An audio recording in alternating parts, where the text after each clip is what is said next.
What's up, people? What's up? What's up? It's your boy again. I'm back again. As always, trying to spread a little bit of knowledge and wisdom on the younger generation. Today, I'm in line right now. I'm about to go get this COVID vaccine. I know a lot of folks out there aren't too hyped about this COVID vaccine thing. But the way I see it, man, we take risk every day. You walk out of your house, you're taking a risk. You take a shower, you're taking a risk. Every day of your life is a risk, whether you want to acknowledge it or not. So why not take a risk of trying to save yourself and a few other family members in the process? So even though I know a lot of my people aren't too pumped about getting this COVID shot, I'm going to get it. I got a lot banking on me staying healthy, so I'm going to go ahead and get it. And I would advise that maybe you want to consider doing the same. But anyway, this conversation today is not about COVID vaccine or anything else of that sort. It's more so geared towards, as always, the younger generation, trying to see how I can motivate some of you all into thinking and believing better or different. Today's conversation is about speaking things into existence, tapping into that higher power within you, that higher being that's within you, directing your future, your path, by first taking control of this. I know many of us were raised in circles or in environments where all we saw was poverty, all we saw was setbacks, all we saw was police brutality or social brutality towards folks of our color or race, because black folks aren't the only one that's being oppressed, and that's just real talk. We have Asian folks that's being oppressed, we have Indian folks that's being oppressed, we have Latino folks that's being oppressed in different parts of the world. But I'm also a firm believer in life that anything in life is possible if you speak it into existence. Anything. And the only thing in life that you cannot cheat is debt. Otherwise, in that almost every scenario that you're put into in life, you can find a way out of it. I'm almost 100% sure of that. So I go back to the original thought of this conversation, which is speaking things into existence. Many of us, we have a higher calling, we have a higher purpose in life, but we don't know what it is. We will never achieve it because of fear. Because of fear. That fear that prevents us from seeking that higher power, that higher being that we are, sometimes hamper progress, not only for ourselves individually, but also for family members and our kids' future, our future generations to come, the legacy that we're supposed to create. A friend of mine passed a comment during a conversation we had a couple of weeks back, and he made a statement about there are millions and billions of success stories and inventions sitting in one location that will never manifest itself. And I'm like, what are you talking about? Well, his answer was the cemetery, the graveyard. There are a lot of people that are dead, never accomplished the things that they wanted to accomplish in life because they didn't seek their higher power. They didn't believe in themselves for a certain percentage during that time frame when they had the ability to achieve these things, nor did they have faith that they were capable of accomplishing these things. So they took those talents, those gifts that God had blessed them with, they took those back with them to the grave. For those of us who are alive, and you still got life in you, you still have a chance. You still have a chance. If you believe in your heart that you can be the first in your village, in your town, in your city to build a hospital. Speak that shit into existence. Go for it. Do not let anyone tell you otherwise, that you cannot accomplish it. Even if you don't have a dime to your name as we speak, as you're watching this video right now, if you don't have a dime to your name, but you believe in your heart that you can be the first in your town or in your village to build a hospital, go for it.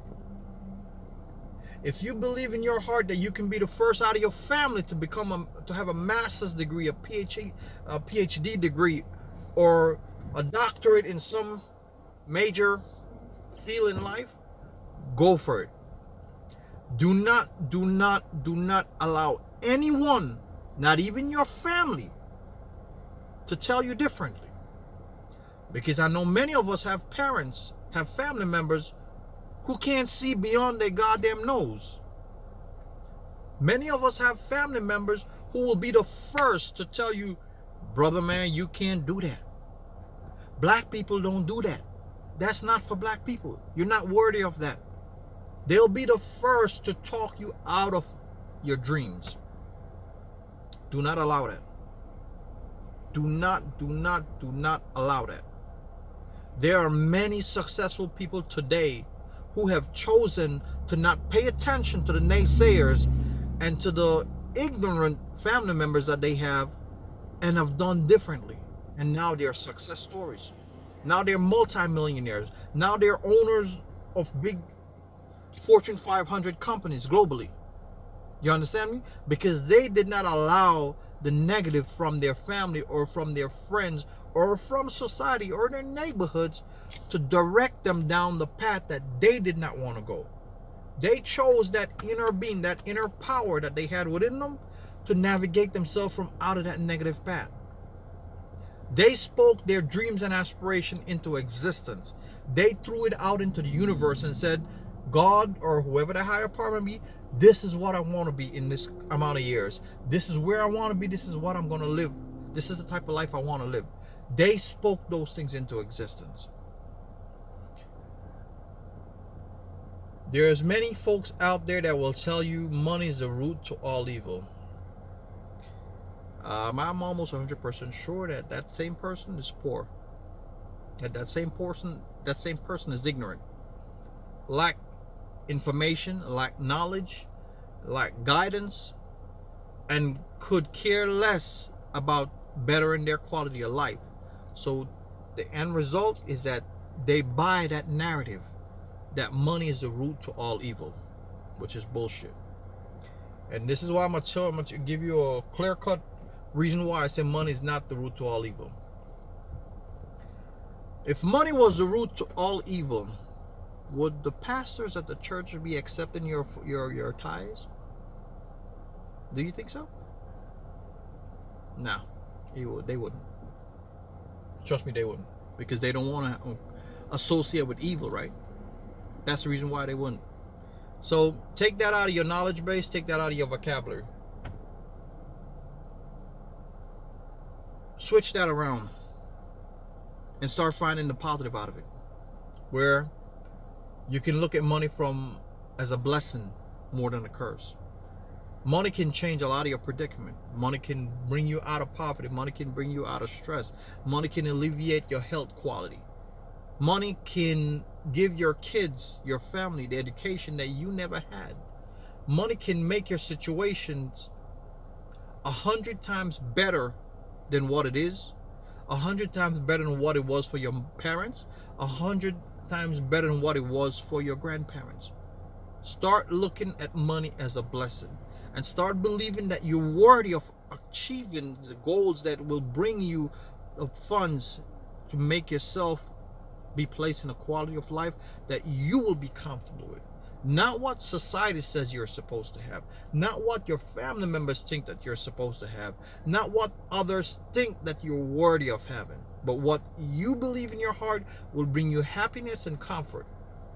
So speak it into existence. If you want to own a Fortune 500 company and you believe in your heart that you have that product, that idea, or you can enhance an existing product and make yourself millions of dollars, then go for it. Go for it. Speak it into existence. Start praying about it every day. Start doing everything possible within your power to garner all the knowledge you need to be able to get to that point. If it means that you circle yourself with all the right people within those industries, then by all means do that. Because for success, education is necessary. And it may not mean that you go back to school. It could just mean simply you associating yourself with a circle of people that could bring you the knowledge necessary to be that success story you seek to be. Now, let's tap into elevating ourselves and that course necessary to get there. Okay. If there's one thing I've learned in life is that with every successful entrepreneur that's out there, every successful politician that's out there or professional that's out there, one thing resonates to be the norm for all of them. They had to make sacrifice. Nothing great comes without sacrifice. So if you think that you have a bright idea and you're going to sit on your ass and not do nothing to get to that point of accomplishment, then you're wrong. It ain't going to happen for you. I'm sorry. It's not going to happen for you. You have to be willing to change certain things in life. You have to be willing to sacrifice certain things in life, meaning changing certain character trait that might be necessary, meaning getting rid of certain family members out of your circle of association that might be necessary, meaning getting rid of certain friends that you may have had since childhood that might be necessary. All these things might be necessary because the end result is that you are on a path to better yourself. So if the desire to better yourself means that you got to get rid of these extra baggages, then that's just what's to be expected.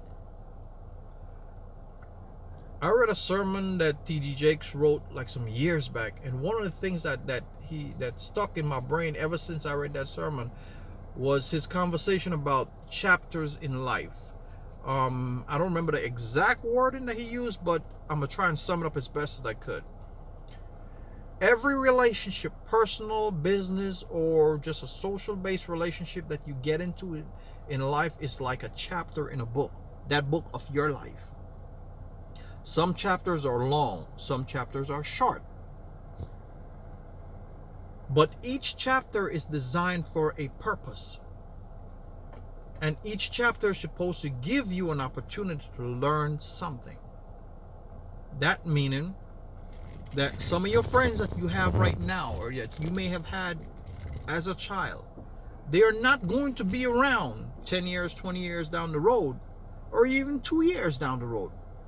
If you're serious about accomplishing the dreams that you want to accomplish, not all these people are supposed to be in your back. Not all these people are supposed to be in that ride with you, that Bentley, that Mercedes, that nice house. Not all these people that are with you right now are supposed to be there. Why? Because they're not on the same wavelength as you are, or you're trying to get to. And that's the difference. And that's why T.D. Jakes said it, that some chapters are long, some chapters are short. Some of these people you will have to get rid of. And you'll just have to move on and make space for other chapters in your life. So don't feel bad in any way, shape, or form if you're put in a position where family members start talking about you differently. Oh, he thinks he's better than, or she thinks she's better than me and all this other crap. Man, let that shit just fly through one ear and out the other. If you have a bigger picture up ahead, go for that. To hell with them suckers. Because we all have the ability in life to make rational, reason, and logical decisions. They choose not to. They choose to stay in the ghetto. They choose to be stuck in that hood mentality. They choose to be slaves to poverty.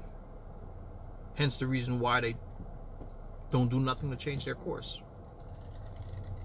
And the same opportunities that you have in life, where you can speak things into existence and fight towards getting that stuff accomplished, it's the same opportunities they have. So you shouldn't feel sorry for them when they are back there and you're 10 steps ahead. You keep on looking forward, you keep on going forward, and you keep on staying focused on that bigger goal that's in front of you. Speak things into existence. Everything in life is possible if you put your mind to it. Everything in life is possible if you put your mind to it. Take care and be blessed.